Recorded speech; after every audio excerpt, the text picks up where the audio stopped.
সাব্রুমে cricket লিগকে ঘিরে শুরু হয়েছে বিতর্ক। সাব্রুম ক্রিকেট অ্যাসোসিয়েশনের উদ্যোগে Purnendu Bikash Dutta memorial super division cricket league চলাকালীন একটি ম্যাচকে কেন্দ্র করে দুই ক্লাবের মধ্যে অভিযোগে পাল্টা অভিযোগের সামনে এসেছে। গত 27 মার্চ অনুষ্ঠিত সিনিয়র ডিভিশনের একটি ম্যাচে মুখোমুখি হয় সাজ্জাদ সমাজ শিক্ষা ক্লাব এবং দমদমা প্রগতি সংঘ ক্লাব। এই ম্যাচে সাজ্জাদ সমাজ শিক্ষা ক্লাব 140 রানে জয়লাভ করে। তবে ম্যাচের কয়েকদিন পর প্রগতি সংঘ ক্লাবের পক্ষ থেকে সামাজিক মাধ্যমে অভিযোগ তোলা হয় যে সাজ্জাদ সমাজ শিক্ষা ক্লাব নিয়ম ভঙ্গ করে একজন অরেজিস্টার্ড খেলোয়াড় দেবজিৎ দত্তকে খেলিয়েছে।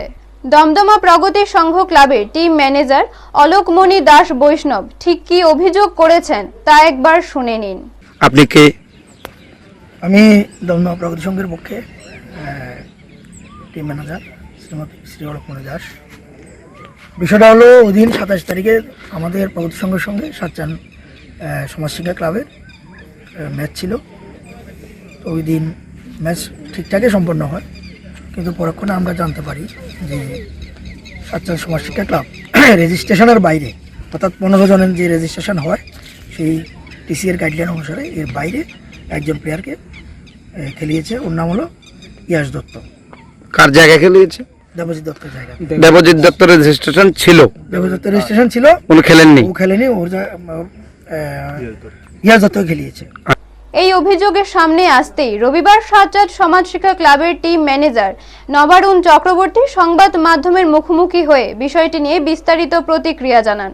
তিনি স্পষ্টভাবে জানান, প্রগতি সংঘের অভিযোগের সম্পূর্ণ ভিত্তিহীন এবং বিভ্রান্তিকর। তার দাবি, এই বছরের জন্য যে 16 জন খেলোয়াড়কে আনুষ্ঠানিকভাবে রেজিস্ট্রেশন করা হয়েছে তাদের মধ্য থেকেই দল গঠন করা হয়েছে। তিনি আরও বলেন, অভিযোগে অসঙ্গতি রয়েছে। কখনো দেবজিৎ দত্ত আবার কখনো ইয়াস দত্তের নাম উল্লেখ করা হয়েছে, যা প্রমাণ করে অভিযোগের কোনো ভিত্তি নেই। বাস্তবে দল থেকে যে খেলোয়াড়কে মাঠে নামানো হয়েছে তিনি দেবজিৎ দাস, যার যথাযথ রেজিস্ট্রেশন সাব্রুম ক্রিকেট অ্যাসোসিয়েশনের কাছেই রয়েছে। নমস্কার, আমি নবারুণ চক্রবর্তী, আমি সাজ্জাদ সমাজ শিক্ষা ক্লাবের টিম ম্যানেজার। আমরা গতকালকে সামাজিক মাধ্যমে একটা জিনিস লক্ষ্য করলাম যে সাব্রুমের একটা টিম প্রগতি সংঘর ম্যানেজার, তাই নিয়ে আমরা ক্লাবের নিয়ে সেটা একটা বাজে একটা মন্তব্য করছি, যেটা সম্পূর্ণভাবে ভিত্তিহীন। তাই নিয়ে একটা অভিযোগ আনছিল সাব্রুম অ্যাসোসিয়েশনের কাছে যে আমরা গত 27 তারিখ প্রগতি সংঘ ক্লাব এবং সাজ্জাদ সমাজ শিক্ষা ক্লাবের মধ্যে যে ম্যাচটা হয়েছে এটার মধ্যে আমরা রেজিস্ট্রেশনের বাইরে আমরা প্লেয়ার খেলাইছি এবং তার যে নামটা আনছে দেবজিৎ দত্ত। কিন্তু আমরা টিমের মধ্যে আমরা যে রেজিস্ট্রেশন করছি এবার 16 জনের, এই 16 জনের মধ্যে দেবজিৎ দত্ত নামে কোনো প্লেয়ারে আমরা রেজিস্ট্রেশন করছি না। আমরা যে রেজিস্ট্রেশন করছি এটার নাম হচ্ছে দেবজিৎ দাস এবং ওই ম্যাচে দেবজিৎ দাসেই খেলছে।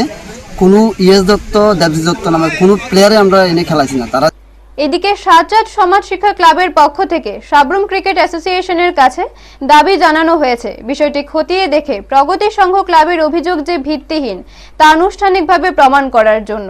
পুরো ঘটনাকে কেন্দ্র করে স্থানীয় ক্রিকেট মহলে আলোচনা শুরু হয়েছে।